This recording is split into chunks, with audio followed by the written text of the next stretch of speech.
What happens when a fearless comedian and a fiery TV host clash live on national television, and neither one is willing to back down? When truth collides with pride, and laughter becomes the sharpest weapon in the room. This wasn't just another TV debate.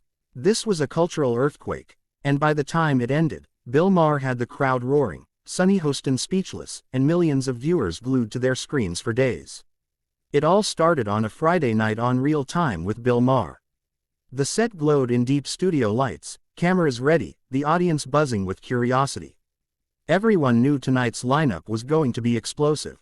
Bill Maher, the man famous for saying what others are too afraid to even whisper, was going head-to-head with Sunny Hostin, the outspoken, unapologetic co-host of The View, known for her intelligence, passion, and fierce opinions.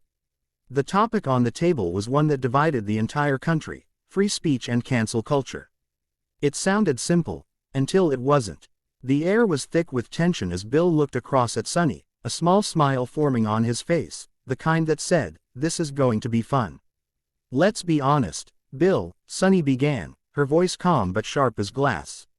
"You've built your career by mocking people's beliefs. That's not comedy, that's cruelty disguised as truth."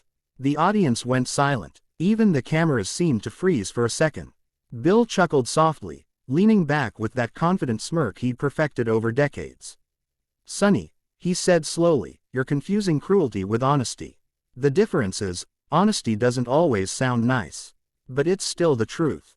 The crowd burst into laughter and applause. But Sunny didn't even blink. She leaned forward, eyes locked on him. "Truth without empathy," she said firmly, "is just arrogance. You make people laugh at pain." And just like that, the stage caught fire. For the next several minutes, their conversation turned into a verbal boxing match. Every word Bill spoke came with razor-sharp timing, every punchline landing perfectly. But Sunny wasn't intimidated. She fought back with the kind of passion that made people either love her or hate her. Bill argued that comedy needed freedom, that without it, society would drown in fake outrage. Sunny argued that freedom without compassion turns humor into harm.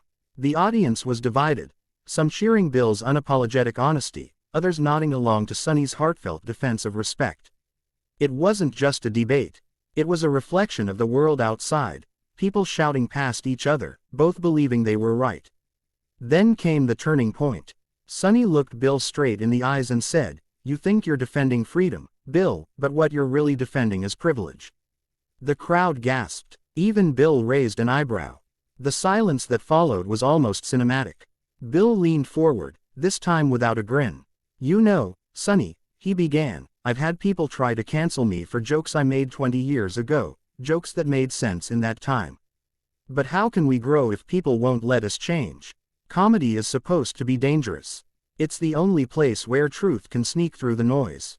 The audience applauded, sensing something real beneath the laughter. Sunny didn't give up. "So you get to say whatever you want," she challenged, "and everyone else just has to take it." Bill smiled again, but this time slower, more thoughtful. "No, Sunny, you don't have to laugh.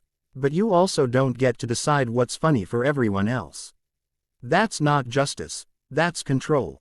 The audience exploded. Applause, cheers, whistles, the whole room came alive. Sunny sat back, stunned for the first time that night, trying not to let the smile show on her face.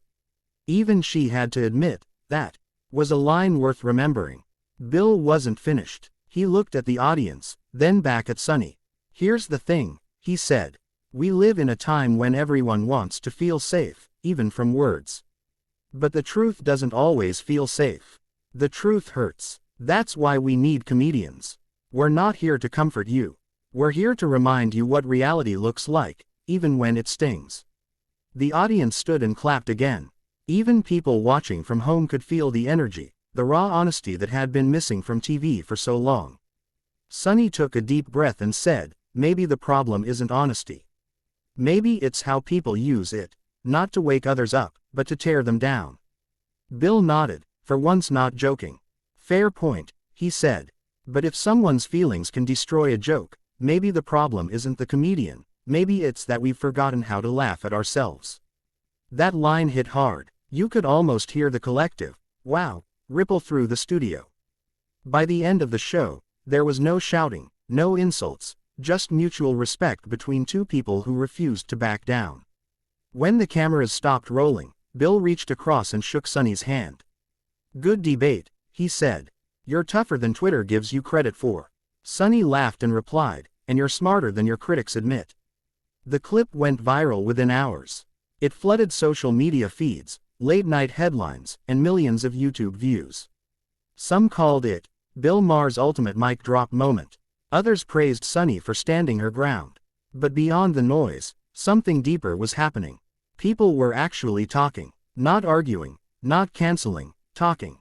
Days later, on The View, Sunny said, "I may not agree with Bill on everything, but I respect that he stands by his truth." And the following week, Bill opened his show by saying, "I respect Sunny Hostin, because she's not afraid of disagreement." These days, that's rare. That's what made this moment so powerful. It wasn't about who destroyed who. It was about two strong voices colliding and proving that real conversation, even uncomfortable ones, still matter. It reminded viewers everywhere that freedom of speech isn't about agreeing. It's about listening. It's about daring to say what you believe, even when the world tells you to stay quiet. It's about laughing, learning, and realizing that maybe, just maybe, the truth and empathy can exist in the same room if both sides are brave enough to show up. And that night, both of them did. Because in the end, Bill Maher didn't just destroy Sunny Hostin. He destroyed the illusion that truth needs permission.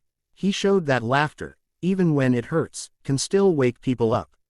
That's why this moment will be remembered, not as a fight, but as a reminder that sometimes the loudest truths are spoken between two people who refuse to stay silent.